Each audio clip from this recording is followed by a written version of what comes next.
Hey y'all. So I added a section in my newsletter this month and it's called Story Time.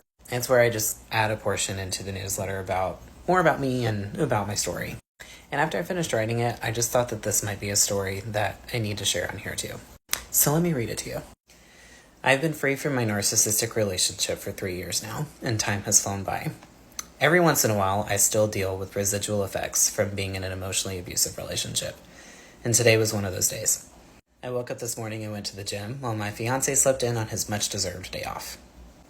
As I pulled into the garage, an old but familiar feeling presented itself.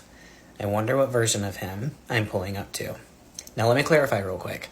I have no reason to feel this way, and I have never previously felt this way in our relationship. So I was highly confused and honestly a little upset that I even felt it at all. Once I thought about it, it made sense. We recently moved into our first house together. We were living in an apartment before. The last time I shared a home with someone, this was a daily thought.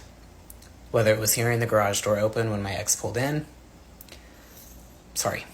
or I was pulling in and he was already home.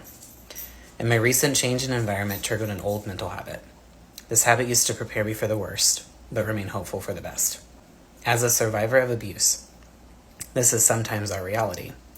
We can have years of healing work under our belt, and an unwelcome visitor pops into our minds. The key for me is to reflect with grace, find the explanation, and redirect my thoughts. This works for me in particular because I'm a why guy. I like to understand why my brain does what it does sometimes. You have to find a way that works for you, but the key to any tactic is grace over judgment. This is part of what I mean by your healing journey has no timeline. Times like this are absolutely frustrating, and I have a right to be frustrated. But I also deserve to give myself grace. Thanks for listening to my story.